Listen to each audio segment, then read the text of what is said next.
Assalamualaikum warahmatullahi wabarakatuh. Halo, selamat malam. Apa kabar Anda hari ini? Seperti biasa saya Cica Anissa menemani istirahat malam hari Anda di Apa Kabar Indonesia Malam. Pemirsa, PDIP batal menggelar Rakernas yang seharusnya digelar di penghujung tahun 2022 atau di bulan Desember ini.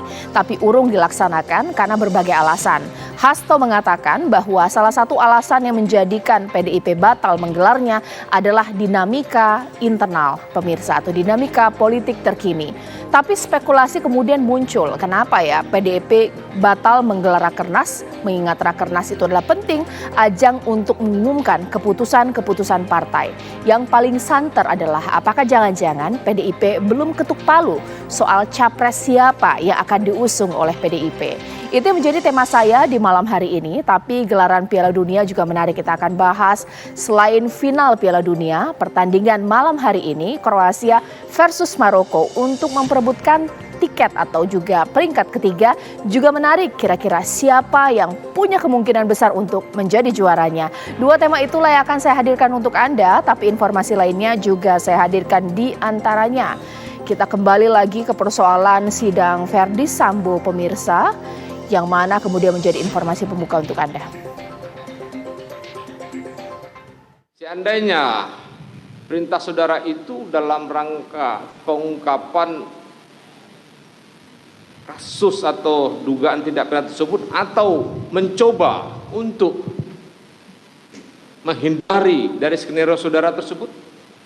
Waktu tanggal 9 itu belum ada niatan saya untuk menghindari skenario itu, karena saya yakin bahwa CCTV itu sebenarnya tidak menyorot ke dalam, yang mulia. Itu. Jadi tujuan saudara itu supaya skenario saudara itu rapi sedemikian rupa. Bukan, siapa tahu bisa mendukung skenario. Ternyata kan tidak. Saudara seorang penyidik, ya, yang benar saja. Yang benar saja saudara memberikan keterangan itu.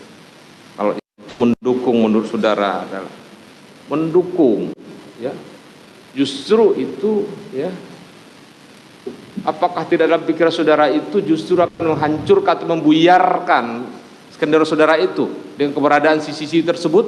Pada saat itu belum. Yang mulia. Dari mana saudara mengatakan pengecekan itu moga-moga akan mendukung skenario saudara tersebut? Karena saya kan tidak tahu kalau posisi Yosua itu jalan ke seperti yang ada di CCTV, yang mulia.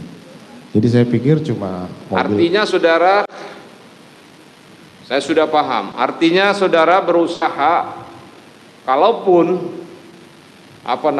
sorotan atau coveran kamera CCTV tersebut yang dari gapura tersebut mengarah ke situ, saudara berharap Joshua tidak tertangkap kamera tersebut.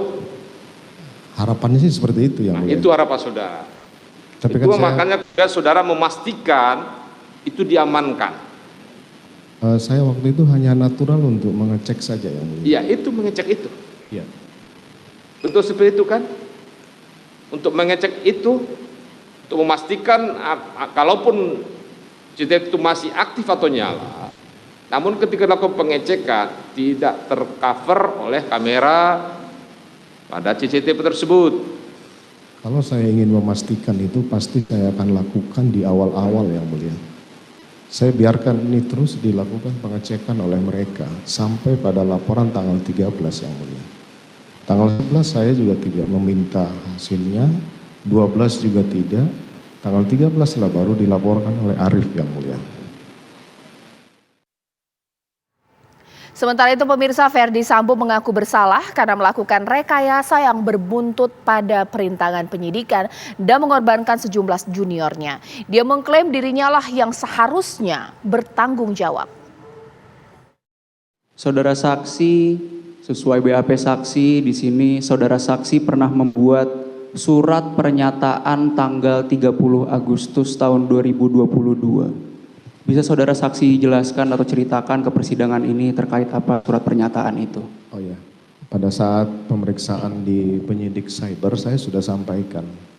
Hendra Kurniawan, Agus Nurpatria, kemudian Irfan ini tidak ada yang mengerti apa cerita sebenarnya.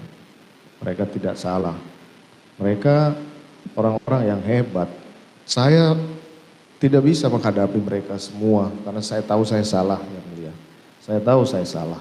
Saya tidak tahu harus bagaimana membalas dosa yang harus saya hadapi ini, tapi ya saya pikir bahwa inilah yang mungkin di depan yang mulia yang mungkin bisa nanti menilai adik-adik saya ini seperti apa. Kalau kesalahan prosedur dia tidak ada surat perintah, yaitu prosedur kode etik yang akan dilalui.